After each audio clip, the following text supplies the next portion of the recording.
It's two dudes with attitudes, a wrestling podcast, and this is our AEW edition with your boy Ryan Enjoys Wrestling and MWO. We got a jam-packed Forbidden Door review show, 2 thumbs up or 2 thumbs down, and we also got Dynamite segments included. Ryan, are you ready to talk some AEW? Yeah, I am. There's some big news coming out of the works of AEW. I don't know if you've heard, but Max recently updated their their terms of service about adding Okay. one-time payments for monthly events. And there happens to be a monthly event on September the 20th called AEW All Out. So it's leading people to speculate that maybe we're finally getting to having pay-per-views on Max, which I think would be huge for AEW. What's a one-time payment? Meaning I have to pay something to watch it on Max, or it's not Yeah, included? in addition to your subscription. So instead of paying like your subscription, similar to the ESPN deal, right? If you don't have cable, you have to pay, $29.99 for ESPN. I don't know what the fees are going to be, but in addition to your Max subscription, you have to pay a discounted price, I would assume, for monthly AEW pay-per-views. All right, I'll tell you if I like it once it happens. But either way, it needs to Yeah, just be streamed on there like UFC and WWE. Get agreed. with it, y'all. But nonetheless, let's go. Hit that music. Two dudes with attitudes, let's go. It's the two dudes and the attitudes ruthless, aggressively speaking, so let's do this. With Ryan and Denton, they here to get your attention. A 5-star broadcast shit, start to the ending. Whether it's the E or it's all E. The two dudes with the attitudes that bring the heat. Get the point, yeah, it's on, time to lock in. Listen to the podcast where they get it poppin'.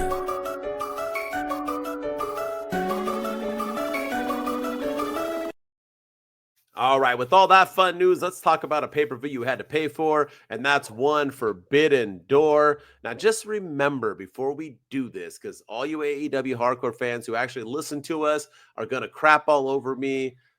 I think every single match was good, but to get a thumbs up, it's got to be a B or better, which means it has to be above average. I just feel like AEW always they're so match focused that I feel like I have higher expectations for them now, but maybe it's just me. We'll get into it. Yeah, But with that said, Ryan, you ready to break up thumbs up and thumbs down? You ready? let's do it, man. Yeah, because All right. I'm gonna. Yeah, I got some things I got to say. All right, let's go with it. Number one, we're going out of order. Get over it. Toni Storm defended her AEW Women's World Championship against one Athena. Athena hasn't lost in about 7 decades. She lost now. Thumbs up, thumbs down. I never thought I would say this about a Toni Storm wrestling match, but I got to go thumbs down. I thought this was not it was just these, I don't know what it was, but these two women, like, they brought it. It was a good match, but it didn't click for me. I don't think we talked about chemistry in our WWE episode. I don't think they had the best chemistry in the ring with one another. I also didn't like the outcome. I think Toni Storm, I read a stat the other day that said, I think 70% of her time in AEW, she has been the women's champion.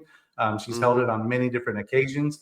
And, she ended Mercedes Moné's winning streak. She ended Athena's winning streak, and all for what? Like, who's next for Toni Storm? Who's going to take the title off of Toni Storm? Like, who have they built to take the belt off of her? I didn't like the outcome. And when I don't like the outcome, I got to give it a thumbs down. This is one of the few matches I gave a thumbs up to. I actually did enjoy it. I did. I actually liked it. I really, really, really dig Athena. She's doing it for me right now. I'm vibing all over her. But she's great. Yeah, but why the hell did she lose? I get that Toni Storm is your star, but she's like to that place now where she doesn't have to be the champion like Britt Baker was for a while. Like, she's it. You don't need to have her be the champion. Why not have Athena win it and have her start a forever championship with the AEW title? Very weird booking, but nonetheless, I do give it thumbs up.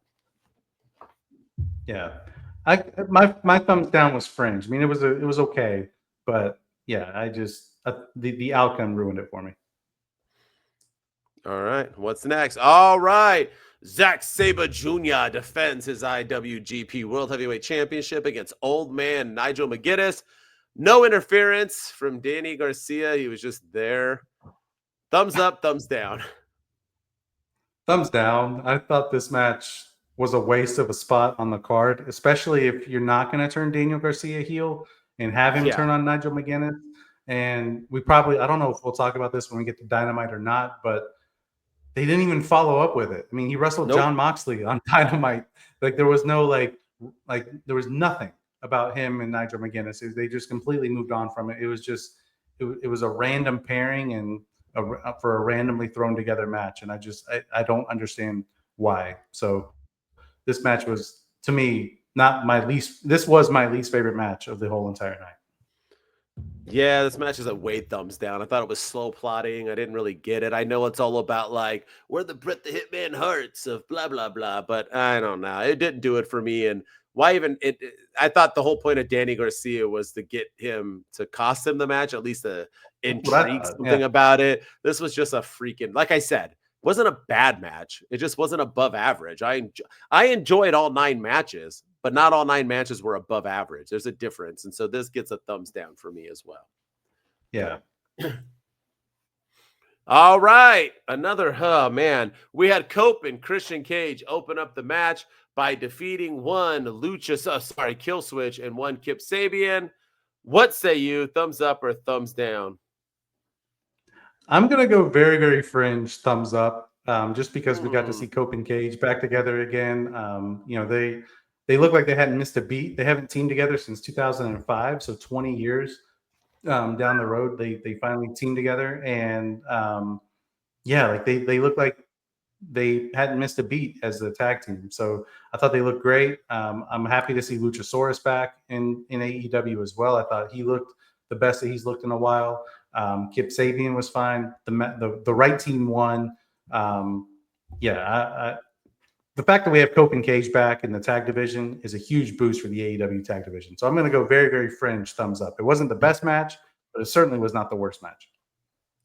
This pains me to say. I've been wanting Edge and Christian back, but it was a thumbs down. This was like one of my least. I thought it was all over the place. I think the Kill Switch didn't really do it for me. I didn't vibe with him. Why have Nick Wayne's injured? I get it, but why bring back Kill Switch if you're just going to have him lose? It was really, I don't know. It was just really, really weird booking. I wasn't a fan of it. They made up for it on Dynamite, which we'll get into, but yeah, I didn't. It was hard. I think I was just more upset, and that's why I give it a thumbs down, because I was expecting more. I was super excited about them. I do like that they're like working together, but they're not. They're kind of on opposite, and we'll get into that on Dynamite. But yeah, I got to do thumbs down. I'm sorry, guys. I love Cope and Cage, but thumbs down. Thumbs down. All right. Kyle Fletcher. He's defending his title against Hiromu Takahashi. Takahashi. Apologies. And Takahashi, and Kyle Fletcher wins. Obviously, thumbs up, thumbs down. Thumbs down. Yeah, I've got nothing.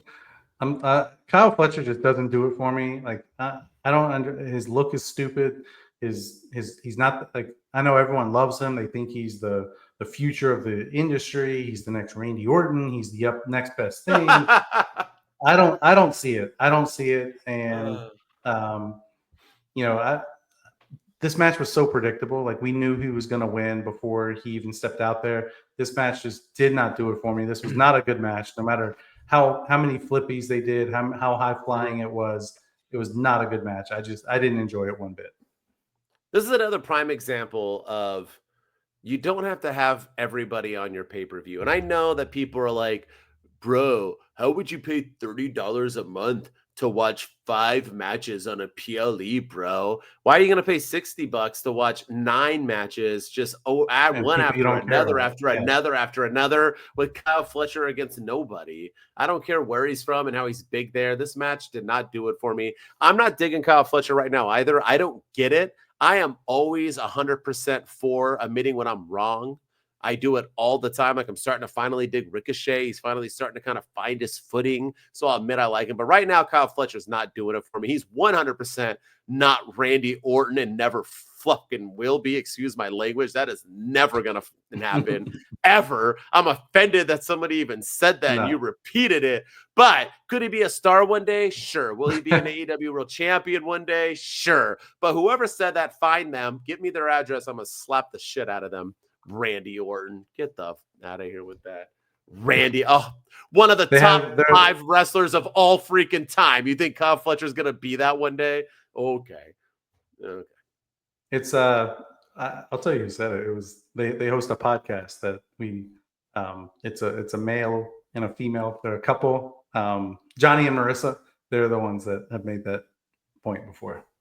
They said, I like them. They said that. Yeah. All right, yeah, Johnny, I'm not going to slap you. I won't slap you, but that's ridiculous. Come on. But they're AEW like you. They like WWE and they pretend they're not fanboys, but they are AEW fanboys like you are. Oh, that's a ridiculous. Yeah. We got to stop with this blindness. We got to stop. Next Randy Orton. Get out of here with that. Much love, but that's wild.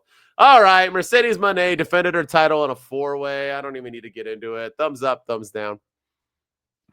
Thumbs down. Very big time thumbs down. This match, I don't really know what to say about it. That's just how I feel about the match. It was just Mercedes Moné against a bunch of randos, and I thought they did a good job building up Alex Windsor on the show, on the build to Forbidden Door, but I don't think she did anything in the match that was noteworthy. I was today years old when I learned that she is with Will Ospreay. I had no idea about that, and that I was right now years old. Yeah, she's the mother of his child. So when he talks about like flying from London to go see his wife and his children, he's talking about Alex Windsor, which I had no idea about. So shout out to her for that, and shout out to him. But Mercedes Moné, whatever. This match was what it was. Yeah, thumbs down. I think I just didn't care at all. The thing is, I'm not like a true AEW hardcore fan, right? I just enjoy AEW because I enjoy pro wrestling. So I'm not going to be blind to it and just appreciate the fact that a match is happening because it's a match and it's good. To be a good match, I have to be invested. Once again, like I've said this, I love football. But if you give me 2 terrible teams facing each other, I'm not going to enjoy it. I'm not invested in it. I don't want to see week 18 Dolphins versus the Browns. They're not in the playoffs. The match is pointless. It's not going to be entertaining to me. So I need something, and I just felt like the match was good. Once again, every match was good. It just does not get a thumbs up. Thumbs down, in my opinion. Sorry. See, the way turn off AEW hardcore fans. Don't turn off. Yeah.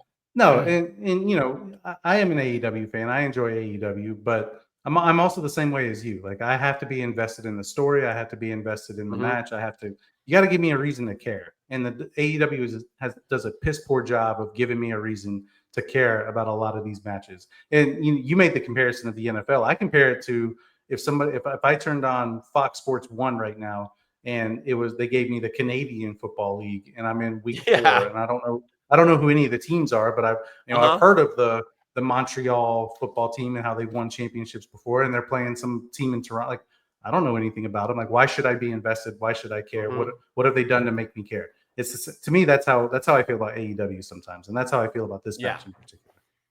Yeah, I agree. All right, what's next? All right, tag team titles changed hands as Bro Dito defeated one FTR and the champions. We hurt people. The Hurt Syndicate, they came out on Dynamite and gave 2 shits, I guess. But nonetheless, thumbs up or thumbs down?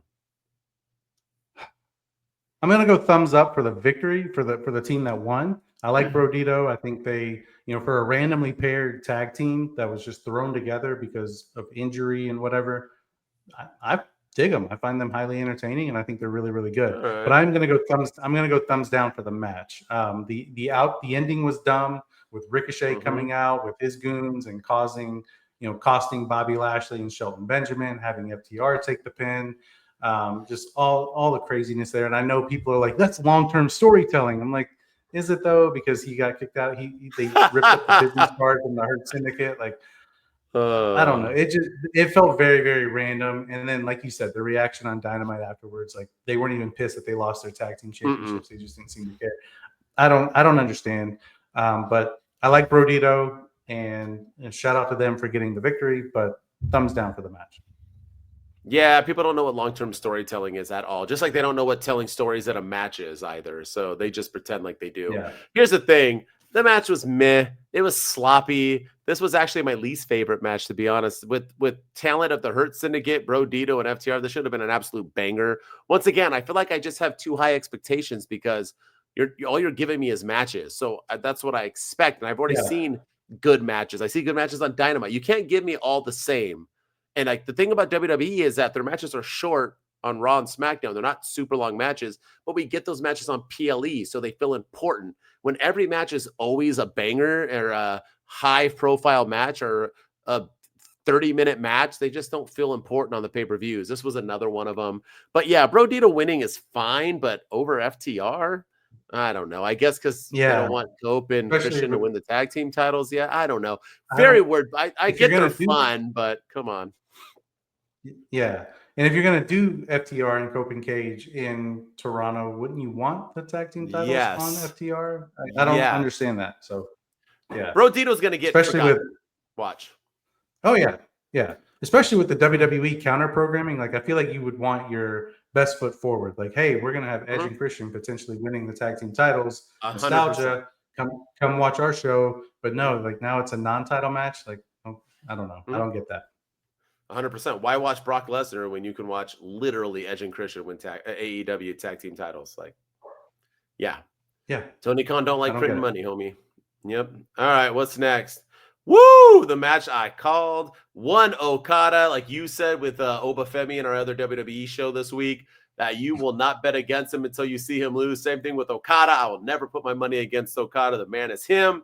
He beat one Swerve Strickland. And then we got a beat down to Swerve Strickland by one returning Wardlow. We'll get into that later.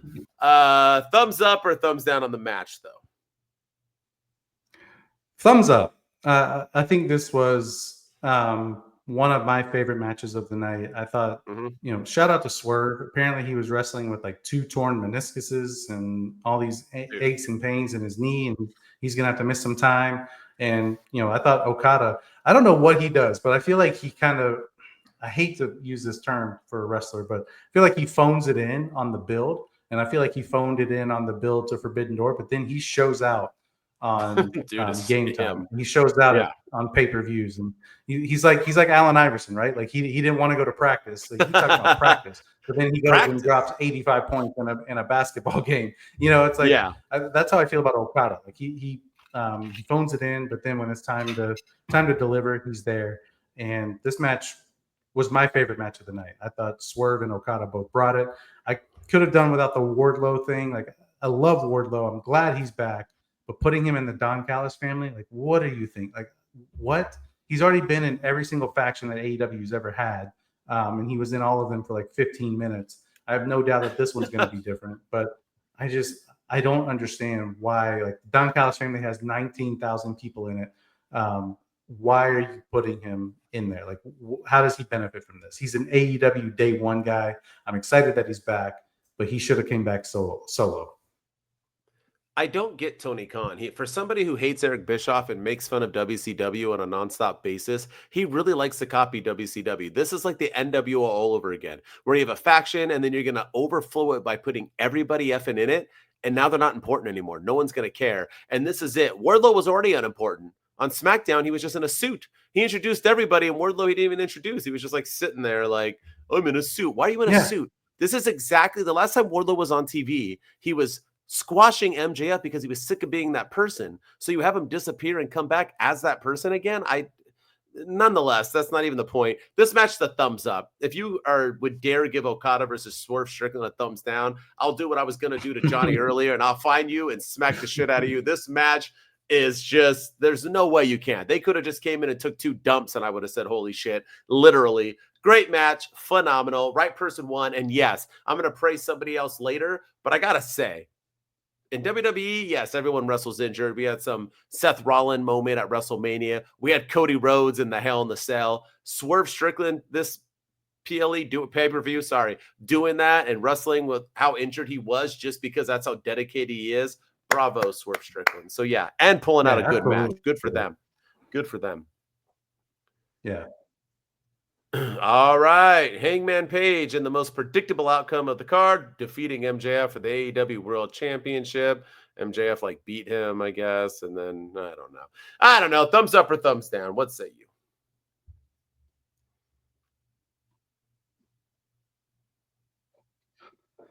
Oh man, thumbs down. This was everything about this was really strange to me.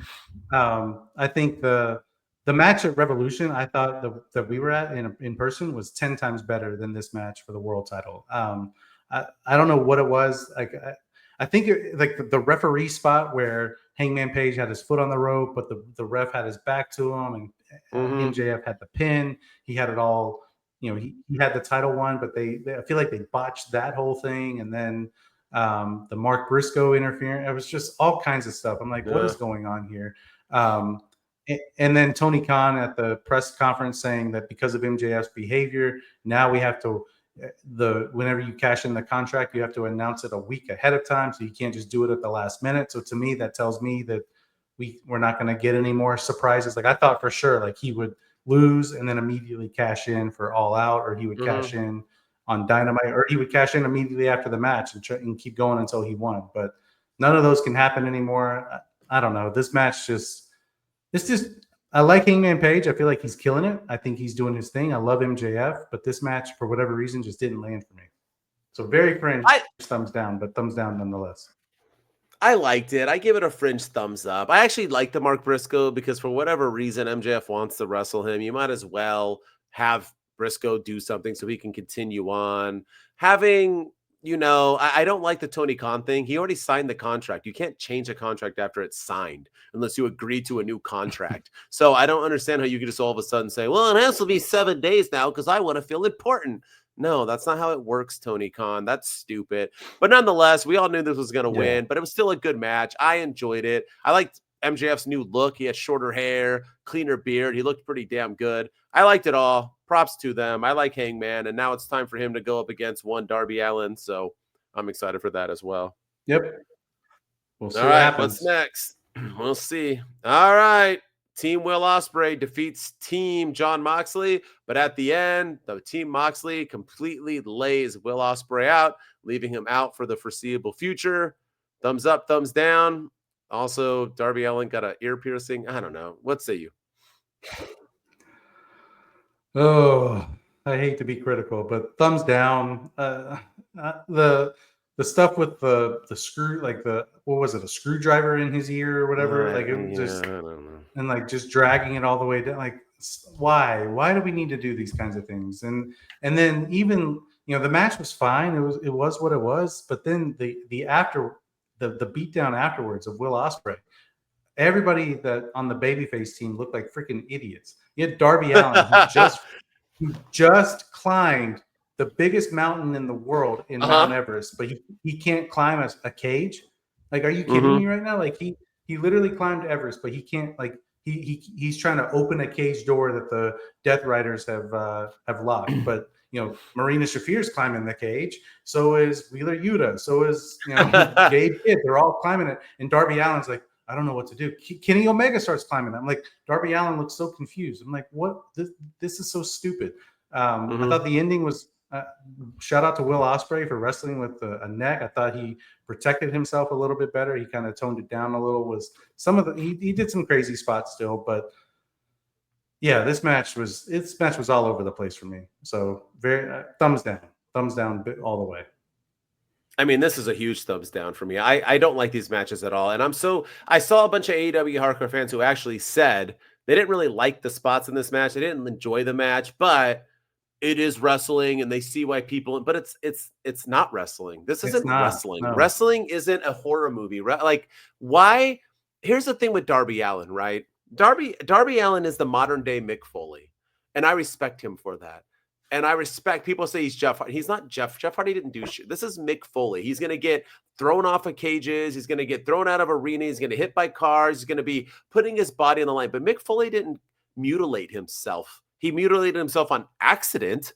The ear wasn't on purpose. He didn't take knives and jab him through. He did fake things to his legs. And this is just stupid. It's not wrestling. Two things that AEW has to fix. Number one, stop with these damn matches. We don't need these matches every month. Stop. The end. Stop. I don't care about the hardcore fans. Stop. You will never be a successful company if you continue. Stop. Secondly, stop having 5-on-5s, 4-on-4s. You don't need everybody on your damn pay-per-views and on Dynamites. Next week on Dynamite, we have an exciting 8-match, 8-person. We have these 4 random people get. All-star 8-man tag. Stop. Just have matches. Build stories. Don't tell me, oh, did you see Ricochet? That's long-term. No, it's not. Just tell a story. It's okay to tell it. You're trying. You're getting better, but we don't have to have pointless matches, and we don't have to constantly cut each other open. Please stop. I know there's a niche for it somewhere because you're sickos, but are you really trying to get that? You think sponsors are going to come to the sicko organization? It's just getting out of hand. Now, props to Will Ospreay. For one, he talks a lot in his interviews about how stupid he is and how he doesn't have a brain. Well, he's right. He is stupid. He doesn't have a brain because supposedly he has a really serious neck injury and he went ahead and had this match and didn't give 2 shits. Bruv, wake up, dude. You have a future. Like, if you want Darby Allin to throw his career away and be the new Mick Foley, and maybe Darby Allin should talk to Mick Foley because I'm sure Mick Foley has a lot of regrets in his career that he can tell Darby Allin about because money don't last forever, homies, and you got to continue to wrestle. And Darby Allin is nowhere near Mick Foley right now, so his career isn't going to last as long. But Mick Foley, Will Ospreay, man, props to him, though. You want to be stupid, but props to you that you went out, gutted it out. You're this dedicated to the craft. I respect you more for Will Ospreay. I even respect him more that supposedly WWE reached out to him and said they would help pay and get him medical attention for his neck. And now finally he gets to eat ass and maybe apologize for all the shit he was saying about him, about talking about them being some money, whatever corporation, because they're not. I like that as well. But Will Ospreay, good for you. But dude, please, we want you here. Yeah. We want you to continue to wrestle. If your neck was that bad, dude, this match didn't even need to happen. You could have taken the night off, but respect for it. But I want you around, Will. Like, come on. And I know it's just a random dude in his house saying this, but still. No, I agree. When they said this was a lights out steel cage match, I was just like, Jesus. And Will Ospreay's in this, and he's got a neck injury. Like, this has stupidity written all over it. Yeah, and Will Ospreay even said in an interview that when he comes back, he's going to have to change his style. He's going to have to tone it down a little bit. And I really hope he's serious when he says that because he does need to tone it down. He does need to change his style. Otherwise, he's going to keep going out with these freaking neck injuries, and he's never going to have the career that he should. So hopefully he heals up, he comes back, and he learns a lot from this. But again, we talk about this pay-per-view. This kind of stuff right here is why I think Forbidden Door should be scrapped. And I've said this before, but it either needs to be rebranded or scrapped as something completely different. Because there was, Gabe Kidd was really the only Forbidden Door thing in this match. But Mercedes Moné. Yeah, that's true. But and Zack Sabre Jr. But Nick Sabre, we're all expecting Jon Moxley versus Darby Allin. And instead of getting that, which we should have gotten at this pay-per-view, we have to wait for All Out. We have to go through Forbidden Door. So they just throw this random thing together. And that's exactly what it was, just a randomly thrown together match. And I didn't like it. It was just this pay-per-view was in the way this year, and they need to scrap it or do something different next year. No more Forbidden Door. But I'm excited for All Out, so I am super stoked. Yeah, I think All Out's going to be a great show. Oh, hell yeah. All right, well, speaking of that, let's get into some Dynamite, and let's start off with the opening, and that was one Cope and Christian running off one FTR. Cope and Christian doing their damn thing. They're kind of different, right? They're doing things a little bit different now. Cope comes out and he's like, "Where's Christian?" And Christian came out of nowhere, gave him the unprettier. Good stuff. What say? Are you digging this? Also, kind of cool because it was an ECW arena. Cope and Christian literally wrestled there when it was ECW arena. How time flies, right? But what say you? What did you think? Do you like this? Are you excited for this? We already said we kind of wish it was for the belt, but what do you say? Yeah, I do wish it was for the titles, but I think this was one of the best things that I'm looking forward to for All Out the most. And the reason why is because there's a story involved. They're telling a story. FTR turned on Adam Copeland a few months ago. Adam Copeland's finally getting his revenge. They've also been slowly but surely telling the story of Christian Cage's turnaround and going from dark side and Oakland and everything. So I'm super pumped. I think this is one of the best jobs that AEW has done with their stories, and I'm excited about the build for this match. And I like what they did to open the show. I like that they're going their own separate ways, but they're still together. I like that Christian Cage is still the asshole that he was. Like, he was making fun of Cash Wheeler's dead father again, and this time Adam Copeland's leaning into it a little bit more. And yeah, I just wish that this match was for the tag team championships. It needed to be. Some can say that they're already big enough, so you don't need it. I just thought it would have felt more important. I dig it. I like that Christian wasn't there, and then he came out and did the Prettier. I like that Christian said that, hey, we handled my business. Now it's time to handle Cope's business. I like that it's like eye for an eye, helping each other out, and that's all it's going to be. I liked everything that you said about the whole father line and Cope being like, whoa, whoa, whoa, and then the crowd chanting it, and he's like, all right, sickos, here you go. I liked it all. I agree. I like the CNC connection. I think it's going to be good shit. So, and FTR is so hot right now. Yeah. It's like perfect timing. They are it. So, yeah. Yeah. Stokely Hathaway's doing great with them. The stuff that they did with the referee this week was great. Like, FTR is killing it, man. They need to keep it up. They are. I agree. It was a hot Dynamite. But the only thing that wasn't hot, it was cold as ice. Mercedes Moné. She is here to collect titles. She's going to break the record of having the most titles ever, even though like 2 or 3 of her titles are tournament championship titles that aren't even titles.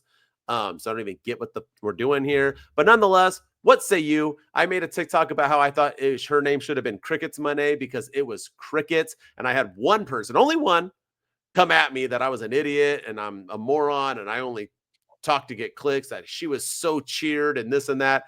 I thought it was Cricket City. I watched this twice. I didn't hear any reaction during her shit. What say you? Am I off on this, or do you like her collecting titles?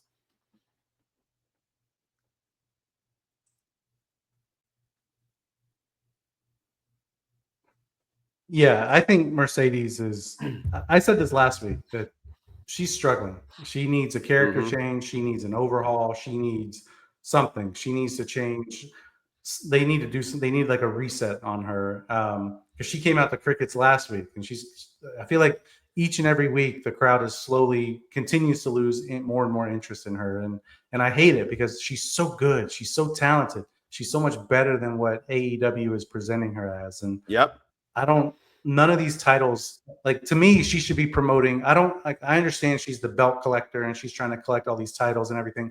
What does that have to do with AEW? It has nothing to do with AEW. It's all about promoting these other companies, which, cool. You have partnerships with them, whatever, that's fine. But like, she needs to be promoting the TBS title. That's what we need to be looking at. And that should be the most important title that she has, because it's the AEW, her AEW championship, and she needs to be promoting that and hyping that up. But instead, they're focusing on all these other titles that she's winning at other companies, and I don't understand it. I really, really don't. Either do I, and I'm going to say this because I like Sasha Banks. I like Mercedes Moné. I like her. I support her. I always have been a fan of hers, and she fine AF. But this feels like an ego-driven thing to me. I think she doesn't like the way she was treated in WWE. Her title reigns were never that long. She never got to main event WrestleMania. And I think she went to AEW, refused to go back to WWE because she was getting money, getting bread, and was going to get whatever she wants. And I think she thinks this is helping her legacy. I don't think she truly understands, or maybe she just doesn't give a shit. This is hurting her legacy. She's never going to be Charlotte Flair. She's never going to be Becky Lynch. Never going to be Trish Stratus. She's never going to be Bayley. She's never going to be Lita. She's never going to be these people because they were earning their stuff. And people can say Charlotte Flair doesn't, but she does. She's earning it. This is handed to her. She's basically just saying, I just want to win titles. She needs to get rid of this. Like you said, what does that have to do with AEW? She can say she's a title collector. I don't ever hear her talking about the TBS title, ever. Does she even know she has it? Does she give a shit? It's just really, really weird booking, and I don't get it. And I don't know how anyone can say I'm a hater for that, because I like her. I want her to succeed. I'm rooting for her. This isn't it. And for you to say that the fans were in, not you, but for someone to say that the fans were into it, hell no, they weren't. She came out to crickets. Everything she said there got crickets. Yeah. Renee Paquette said things. It was silent. You could hear a mouse fart in that arena. That's how bad it was. No one gives a shit. No one gives a shit. It's like Roman Reigns babyface all over again. Like, you can't force it on us. We don't like that. Go ahead. Yeah, and other than that, the arena was loud all night long. They were chanting everything until Mercedes Moné came out, and you could hear a pin drop in the arena. That's how crazy it was. All right, Hangman Page is moving on from MJF, and it looks like he's going up against, guess who? The Don Callis family, because every single wrestler is in his company or in his faction. We don't know who he's going to wrestle, what he's going to do, but what say you? Do you dig this? Kenny Omega was like, I'll join up with you. I did like the call out on that. I thought that was kind of cool, long-term booking in a sense if you want to, but the fact that Kenny Omega did lose to Hangman Page when he was with Don Callis wants revenge now. Kenny Omega is going to help, whatever else, but is Hangman Page going to defend against Don Callis family? And if so, who? We're going to get him and Okada, him and Wardlow, him and Takeshita, him against all of them, and he's going to build his way up. What's going to happen here? What I'm hoping is it's him versus Wardlow, and Wardlow loses somehow, and he either gets kicked out of the Don Callis family and somehow reunites with MJF. Because I think that's ultimately I think that's what makes the most sense, right? Like he's with who has the contract to cash in their championship? It's MJF. Yep. Who just joined the Don Callis family? Wardlow. Who's feuding with the Don Callis family right now? Hangman Page. Who just had a match with Hangman Page at Forbidden Door and feels like he got shafted after he had a pin stolen from him? MJF. So I can see a scenario where Wardlow is the man that either Hangman Page beats or there's shenanigans afoot and Don Callis immediately kicks him out because, I brought you out of I brought you out back into relevancy and this is how you make us look. You're a disgrace. You're terrible. And then MJF picks him back up and all is right in the world. Because I think that's the best Wardlow that we've had. So I'm going to go with that angle, but no one Tony Khan. It'll be Adam Page versus Lance Archer. that's for the title. Or Hangman versus Don Callis. Yeah. I mean, I said this on TikTok, and this is what I think is going to happen. I think he'll knock down Lance Archer and a couple other Don Callis cronies, and then he'll work his way up to Wardlow, who will then challenge him. Wardlow's going to be winning, and you want to do long-term storytelling? Here comes MJF. The last person MJF really lost to was Wardlow. He squashed his ass. He left him hanging. MJF wants revenge. Cost Wardlow the match. This is after MJF has already done away with Mark Briscoe, and now we'll get an MJF Wardlow feud leading up to MJF wrestling Hangman Page one day. That's really the only thing that makes sense. But yeah, maybe Lance Archer. I don't know. We'll see. Yeah, I like that idea a lot. And I think, Wardlow is an AEW day one guy. Hangman Page is a day one guy. So I think it makes sense in the grand. And let Wardlow win, man. Wardlow needs some wins. We need to care about Wardlow. And putting him in something to make him lose is just going to make fans sour on him like they did the last time before he went out. Yeah. All right, last thing, main event. Claudio versus Darby Allin. This is another thing where Darby Allin, what are we doing, man? Like, Claudio lifted him up and straight heaved him Mick Foley style through the announce table. Here's the thing with Darby Allin. And, well, it was a good match. It was fun. I like that Darby Allin beat Claudio. That's what we needed to do. I'll get into it later on in the show. But Darby Allin winning. Obviously, he's going to face Mox at All Out. Obviously, he's going to beat Jon Moxley. This is going to be a great win for Darby Allin. But what say you? Did you like Claudio wrestling with him, or is it weird that Darby Allin struggles to beat Claudio, but he's supposed to beat Jon Moxley? Should this be a squash match, or is Darby Allin not even capable of a squash match? I don't know. What say you? No, I don't think it should be a squash match. I think it should be exactly what we got because the Death Riders, as individuals are, strong. And then the Death Riders as a group are strong. So I think it should be a challenge for Darby Allin to have to get through Claudio. And I got to say, man, like we talk about people that should be pushed in AEW. Like, can we give some praise to Claudio Castagnoli? This man is one of the most underrated and underutilized talents in all of professional wrestling. I think he has done some of the best work of his entire career in the Death Riders. That it doesn't get talked about because everybody hates the Death Rider story and everybody hated Jon Moxley's championship reign. But man, Claudio is Claudio was amazing, and I don't think he gets the recognition that he deserves. But yeah, I think this is exactly what AEW should be doing with Darby. He needs to go through Claudio. Then next week he needs to go through Gabe Kidd. Then he needs to go through Wheeler Yuta, which apparently Hook is back, by the way. I don't know if we're not going to talk about that, but he needs to go through all of the trials and tribulations of the Death Riders, write them out of the equation, so that way it's a solo one-on-one match at All Out with no outside interference or no help from the Death Riders.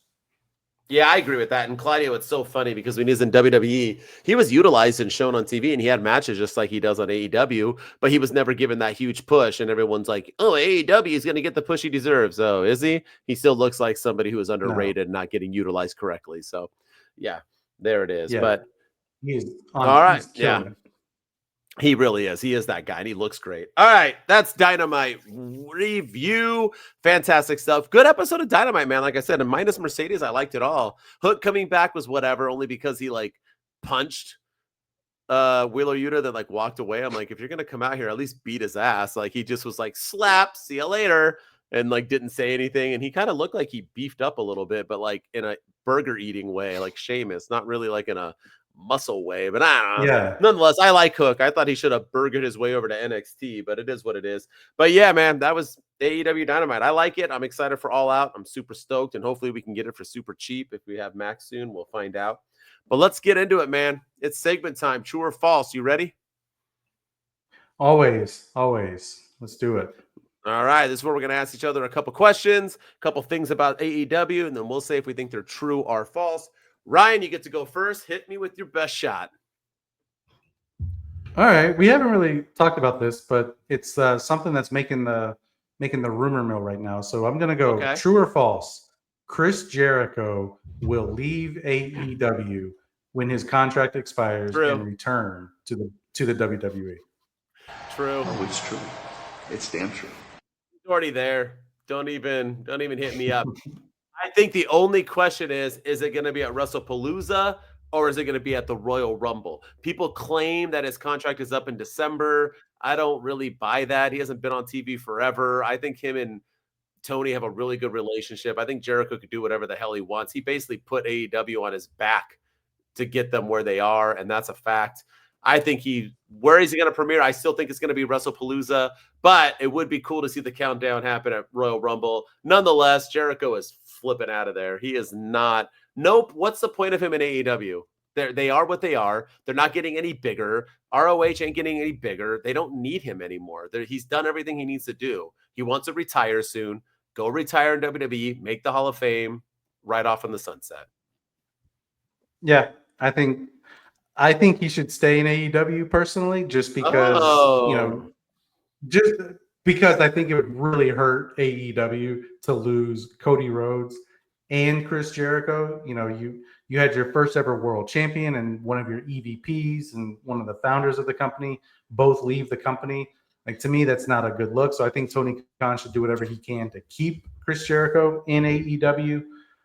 But I think you're right. I think he is leaving the company and going back to the WWE. He's going to go into the Hall of Fame. He's going to get a high-profile match at WrestleMania, and he's going to do his thing over in the E. But I think he should stay in AEW and have that, you know, how Sting was treated with his retirement tour in AEW. Do the same thing for Chris Jericho. I think he deserves it, and I think it would be a good, a gesture of good faith from Tony Khan. But I think you're right. I think he is going back to the WWE. I think he should stay in AEW. Remember, though, Sting was already in the WWE Hall of Fame. The only reason why you go back to WWE is because you're not in the WWE Hall of Fame. So you got to retire. All right. You ready? This is an easy one. Easy. Yep, let's go. Darby Allin will be the AEW champion. True or false? Oh, it's true. It's damn true. Yeah, I think it's not a matter of if, it's a matter of when. I don't think he's going to win it anytime soon, but I do think he's going to have it before the end of the year. And I think he's the guy that climbed Mount Everest. This is the guy they brought back at All In. He was rumored to be the one to dethrone Jon Moxley in the first place. So I think, Hangman Page just got hot at the right time, and kudos to him for, making them pivot the story and change things the way that they had it. But yeah, I think Darby Allin is going to win the title. And like I said, it's just a matter of when, not if. 100% true. And I think he's going to win it very soon after All Out. Oh, it's true.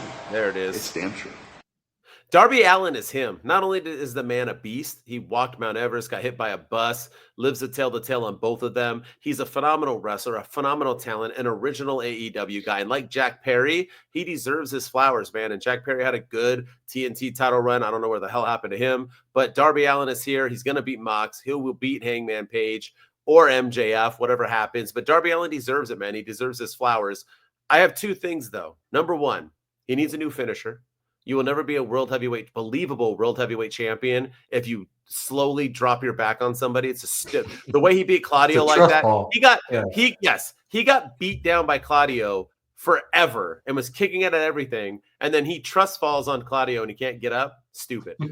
Secondly, he can't be the underdog in every match. Mick Foley was a guy who got thrown all over the place, but Mick Foley did damage. He won matches. He put a beat down on his competitor. Darby Allin gets beat up for 90% of every single match and then wins. That's not what a world heavyweight champion is. So for him to be the world heavyweight champion, that he has to be more than just a dummy. You can't just be like, all right, Darby, what do you want to do? Well, throw me here, kick me here, cut me open, hit me and throw me into a baby in the 10th row. No, you have to have a match. He has to you can't be Orange Cassidy where you have to always overcome your victory. You got to have an offense. He has to do that. But other than that, he needs to be world champion. He is that dude. So yeah, Darby Allin for sure. Yeah, I also think he needs to evolve his character a little bit. Other than who is Darby Allin other than the crash test dummy that we see him in AEW? Yeah. Who is he? What is his character? They need to hone in on and they did a good job of this on Dynamite this week with the promo. They showed him climbing Mount Everest. They showed him talking about phenomenal promo. Everything about it was great. They need to do more of that to get us invested before they put the title on him. They need to keep showing those kinds of vignettes and those promos. I agree. All right. What's your last one? True or false? Hit me. Yeah. Let me pull up my list here. Let's go. All right, here we go. Now that he's back, AEW will finally push Wardlow to the moon and give him some much needed victories in AEW. I had the same exact question. Will Wardlow be wasted again? Here it is. No, Wardlow will be wasted again. 100%. This is false. False. Vince McMahon hated small wrestlers. He hated them until Shawn Michaels. He hated them. He likes the big guys. Tony Khan hates big guys. He loves the small guys.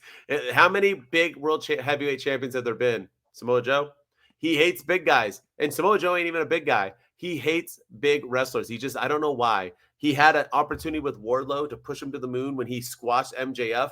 Wardlow was the hottest wrestler maybe in all of pro wrestling at that moment. WWE was not cooking at that time. This was when AEW was it. They were hot. They were smacking NXT around. This was it, and they wasted it.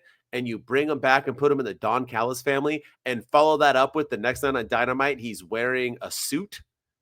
What the hell are we doing here? He will be wasted again. It's sad. Wardlow is he has the look. The girls love him. He can wrestle. He's a powerhouse. He's not a promo guy, but you can fix that. Dude, send this guy to NXT. He's being wasted. Yeah. I'm gonna go. Oh, it's true. You're going to disagree with my rant that I just did for 10 minutes. All right. Let's hear it. No, I'm gonna disagree because I just feel like Tony Khan, he's got to learn his lesson somehow. And I feel like it's now or never. So if you don't learn your lesson, you're right. He is going to go to NXT and he's going to be used properly. He's going to thrive. And so I feel like you're probably losing Chris Jericho. You're probably losing other wrestlers. Jake Hager just spoke horribly about you on the Chris Van Fleet podcast. You've lost Cody Rhodes, and he apparently can't let his beef with AEW go. You have all the stuff with CM Punk and all that jazz in the past. I feel like Tony Khan has to do something right. And I think you got to learn. He wasted Wardlow in the past. He should have put the title on him a long time ago. I really hope that he's learned something and that he uses Wardlow the way that he should be used this time around. So I'm going to give him the benefit of the doubt. I'm cautiously optimistic, but you're probably right. But I'm just going to give Tony some grace. Yeah, of course Until he you screws would. me Of over. course you would. AEW nut hugger. Yeah. It is what it is. We'll see. I'm hoping you're right. I really, really, really, really am. Yeah. All right. You ready for my last one? It's a title. It's a championship Always. one again. All right. Bring So it. we got Cope and Christian versus FTR coming up. Obviously, you wanted it for the titles. It seems like Cope and Christian are just going to be like a one-off, but maybe not. So will Cope and Christian become AEW Tag Team Champions before they leave AEW? Oh, it's true. It's damn true. All right. Yes, I think they 100% will. This is very much true. And I think that's what they're trying to set it up as is, he helped me with my problem. I'm going to help him with his, and then we're going to go on our merry way until they hear that ovation that they get. They're going to realize that they're better together. They're terrible apart. They're stronger together. They're going to become a cohesive unit again. And I think they're going to be for the AEW tag division what Chris Jericho was to the world title scene when AEW first started. I think them putting the AEW world title on Chris Jericho at that time brought relevance to the world title. They put the title on somebody credible who had a long history and a long background and a fantastic resume, and he was the right person to become the first ever world champion. The AEW tag division needs a boost. They need a team to really get behind. And who better than to do that than Cope and Christian Cage, two of the best ever to do it. Put the belts on them, and help build up other tag teams to take the titles off of them. So you now have Cope and Cage. You still have the patriarchy out there. You still have FTR. You have the Young Bucks. You have maybe Jack Perry and Luchasaurus coming back. You have so many other tag teams in AEW. Brodito's killing it right now. There's so many tag teams in AEW right now that Jet Speed, there's a lot but them coming to the tag scene adds, credibility, it adds depth. And I think putting the titles on them could really boost that division in a big way. Well said. Yeah. Well said. I agree. I think it's true as well. I think this is just a facade. It's damn true. I think it would have been nicer for them to beat FTR for it in Toronto, but I think they thought, hey, Toronto's already going to tune in because they're together and they're facing FTR. Didn't need to be for the titles. Eventually, Cope and Christian will beat the Broditos to win the title. So yeah, I think so. I think that's what they came here for to begin with. Christian or Edge, sorry. Yeah. So yeah, Cope Christian tag team champs. Only makes sense. All right. No problem with it. Yes, sir. All right, that's true or false. And now it's into our weekly segment that we do for WWE and AEW editions, and that is our LVD versus MVD, where we are going to say who we thought was the least valuable and most valuable dude or dudette of the week of AEW. And it doesn't mean we hate or love them. It just means they were the worst or best booked. Ryan, you go first. Who was your LVD for the week? I got to give it back-to-back weeks. I think I've done this now, but I'm going to give it to Mercedes Moné just because of the lack of, the match on Forbidden Door to me left a lot to be desired. I know a lot of people are excited about, everybody else in that match, and a lot of people like that match. I didn't. I just didn't think it was for me. And then Mercedes Moné coming out with, to crickets on Dynamite, having no real, story, no real rhyme or reason as to why she's doing what she's doing, no real reason to be invested in her. The TBS title should be the most important title that she has, and it's like not even one of the top 10 titles that on her of the 9 titles that she has. It's not even in the top 10. So correct. It's got to be Mercedes. It's got to be Mercedes Moné. Unfortunately, I really, really want her to succeed, but she's just not doing it for me right now. Yeah, I think I gotta fully agree with you. Mine is also Mercedes Moné. I thought she was the only, like you said, the only poor segment of the show. Very, very just awkward. And this is not her. This is a future Women's Hall of Famer. And I know she thinks this is what she needs. It is not. Collecting belts because you're scripted to do so is not the way to go. I'm not for it. No. Got to give it to Mercedes Moné. Sorry, girl. Sorry. Yeah. It's unfortunate, but it is what it is. I agree. I think it's unfortunate as well. 100%. All right. Now it's time to always end on a positive. It is time for our MVD of the week. Ryan, who do you got? I'm going to go with Cope and Cage. I think they had a good match at AEW Forbidden Door. They got back to their winning ways. And then I thought they had a really fun opening segment on Dynamite. The crowd was really invested in them. Adam Copeland cut a good promo. Christian Cage is still the asshole that he was before, making fun of Cash Wheeler's dead father. And even Cope feeding into it, being like, you guys are a bunch of sickos. Fine, here you go. And letting Christian Cage finish the sentence. All of it was just good stuff. Stokely Hathaway is fantastic in this feud. Like he's very underrated in how this feud is going as well. But I'm going to give it to Christian Cage and Adam Copeland, CNC. I think we've said this before, but them coming back to the tag scene adds a lot of credibility and depth to the tag division, which it desperately needs in AEW. And yeah, I thought they opened the show strong, and kind of set a precedent for the night for what was a pretty strong Dynamite. Well done. I like it. I'm going with a different tag team, and that is one Bro Dito. I got to give it to him, even though I didn't think they should have won. They did win. Bro Dito, a tag team that was made like 3 weeks ago, came in at Forbidden Door and beat the Hurt Syndicate and FTR, probably the two biggest tag teams in AEW today. You got to make them the most valuable, man. They did it. They won it big. Even though they didn't show up on Dynamite. I don't know what, maybe Collision. That's why I didn't. But yeah, I don't know what the hell's going on. That's Tony Khan booking 101. But nonetheless, they won. Congrats to them. Bro Dito, you're my most valuable dudes. Yeah, that's a solid pick. And I would have picked them if they had shown up on Dynamite or done something there. But Cope and Cage, to me, they got them win at Forbidden Door, and then they opened up Dynamite, continuing their strongness. So but I like the pick of Bro Dito. That was a great win for them. Yep. Yes, sir. All right. There it is, our AEW edition. AEW hardcore fans, I'm so sorry about my thumbs down for Forbidden Door. I will make it up to you at All Out. I promise.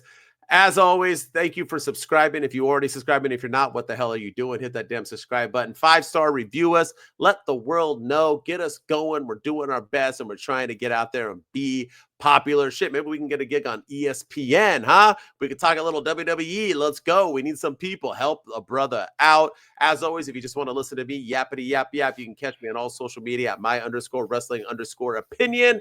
And with me, as always, is Ryan enjoys wrestling on all the social media platforms, so go follow me on there. Go follow us on X at 2DudesPC. Go follow us here on YouTube. Subscribe to our channel at 2 Dudes with Attitudes. Go watch us on TikTok at 2 Dudes with Attitudes. We're on Instagram at 2 Dudes with Attitudes Podcast. You can also email the show at 2 Dudes with Attitudes Podcast at gmail.com. And if you're listening to us on Apple and Spotify, leave us a 5-star rating and review. We are in the top 5% of all top 10% rather of all listened to wrestling podcasts. Help us get into the top 5% to the top 1%. The way to do that is by leaving us 5-star ratings and reviews and subscribing to our channels on all the audio platforms and telling everybody about your favorite 2 dudes on the internet. 2 Dudes Wolfpack. We out. 2 dudes with attitudes. Let's go. It's the 2 dudes and our attitudes ruthless, aggressively speaking. So let's do this. We're Ryan and Denton, they here to get your attention. A 5-star broadcast, shit. Start to the ending. Whether it's the E or it's all E. The 2 dudes with the attitudes that bring the heat. Get the point, yeah, it's on time to